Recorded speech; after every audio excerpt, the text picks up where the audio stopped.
All right, you're listening to 94.3 The X, No Co-Alt. I'm David, and I've got a fantastic artist who's been making some major waves as of late in the alternative scene. We've been playing his track, Hate Myself, a ton here at the station, and he just released a new track called Raincoat on Friday. Finally, playing a free show tonight at the Coast starting at 6:30. It's my pleasure to introduce Letdown, or Blake Coddington. Hey, it's good to be here, man. Happy to do it.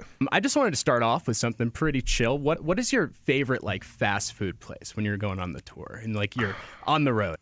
Well, mine's Whataburger because Whataburger. I grew up in Texas. Oh, seriously? I just love it, and I'm the only person. I'm the only person in our entire crew that can stand it. Everyone else is a diehard In-N-Out guy. You know, my thing is I've had In-N-Out once. Mm-hmm. I've had it one time, and it's been so long, but I remember it being okay, this is good, but it's a decent burger. It's solid, what I don't get is people compare the two. I don't understand where the two ever joined into the debate. Why is it those two? Why is it not Hardee's versus Hardee's is airport food at best. Hardee's is rough. That's rough. Chipotle. I think it's absolutely fantastic. We have Chipotle a lot. Yeah, it's pretty common for people to think that Chipotle is usually everyone likes something there. Everybody has something there. I can't stand Chipotle. You can't stand it? Not even a little bit. Oh, that's fair. Don't like the meat, don't like the burritos, don't like the beans, don't like any of it.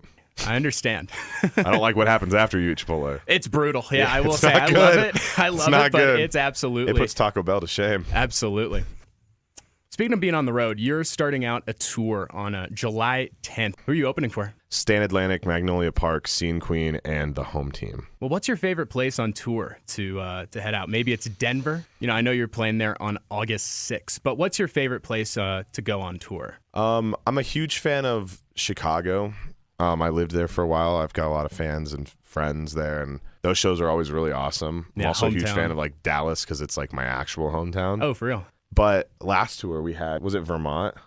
That's just made its way to the top of my list. A place I never thought would ever just make its way up to being my favorite place. Seriously? Well, we played this 500-600 cap venue and sold it out. And I just never in my mind thought that anybody in Vermont knew I existed. And it was one of the best times of my life. We talked to fans after the show from 11 o'clock to 2 a.m. Great people. Well, that's sweet. Yeah. I don't know if you remember. Do you have Spotify? I do.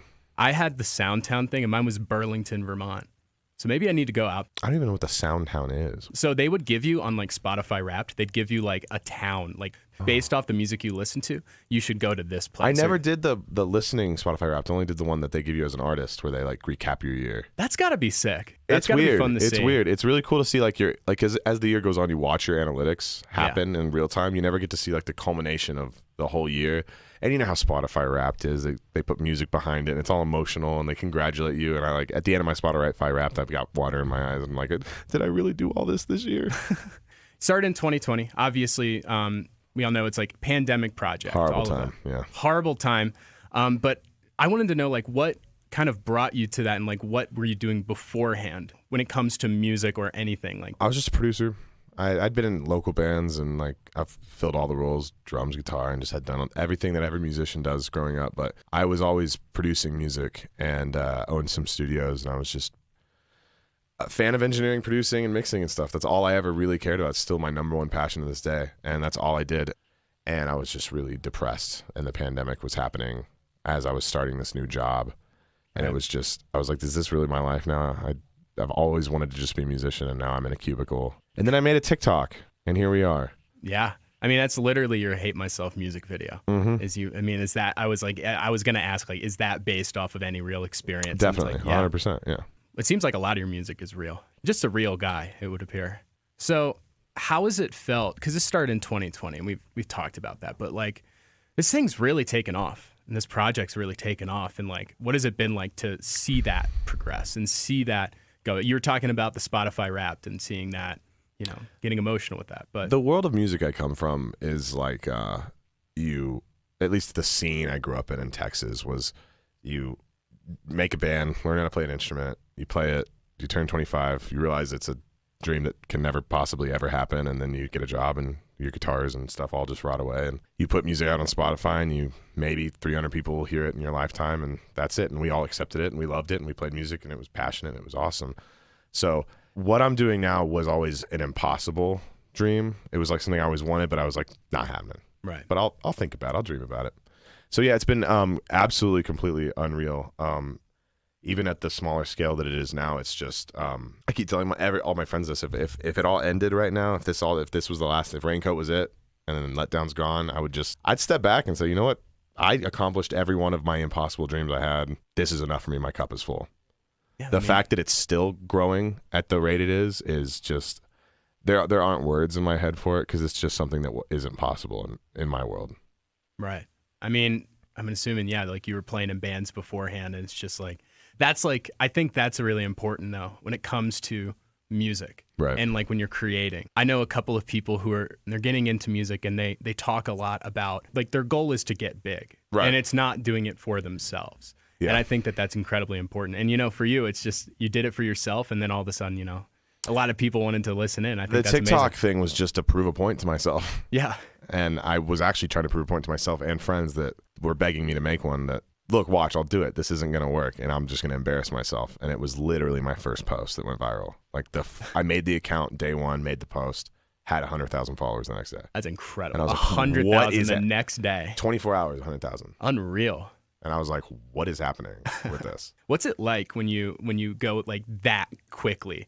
I'm talking like your phone blowing up. What is it like to have your phone go insane like that? Do you just turn off notifications, or? It is the highest I've ever felt in my life. It is a feeling I will chase for the rest of my life. Fair, yeah. It was insane. It was a level of satisfaction and like instant gratification that I just didn't know anything about or had any idea existed. Surreal, weird, felt like a dream. The day I turned my phone notifications off and my phone went quiet, I was like, I'm back. I snapped back in. Right. But I feel like someone like pulled me out of the matrix. I don't know, man. I was doing this thing where it was crazy, that very first post where I swipe down TikTok to refresh. Mm-hmm. And I was swiping down to refresh, and it was like 10,000 views, refresh, 20,000, like in instance, like Whoa. 6 seconds between, it was jumping 30, 40, 50,000 views. And I was like, what? Insane. Crazy. I don't have many words. That's as best as I got. That's understandable. Yeah. That's fair. Getting to the end here, and I always ask every artist, I love getting music recommendations. Mm-hmm. So if you were to recommend an album to somebody, a listener, and I don't think it necessarily has to be like one of your all-time favorite albums, but it can also be something that you're listening to right now. Right. What would you say? There's a Copeland record. Okay, so they're like a indie alternative, like soft acoustic, something people wouldn't think I listen to, but it's called Beneath the Medicine Tree. It came out in 2003. Beneath the Medicine Tree. By an artist called Copeland, and it has been in my headphones for like 3 months now, nonstop. Dang. It's like anti-anxiety medicine in music. This dude's got a voice. He's just got a soft and powerful voice, and the music is very energetic yet very calm at the same time. It's odd. It's just soothing without it being soft music. But it just has a softness to it. Right. Yeah, I don't know how to describe it. You just got to listen to it. I couldn't recommend it higher. I'm going to give it a listen tonight. Perfect. Thank you so much for coming in, Blake. And if you want to go see Letdown in Denver, it's going to be August 6th at the Fillmore. The summer school tour. It's going to be awesome. Thanks again, man. Of course, yeah. Thank you for coming in.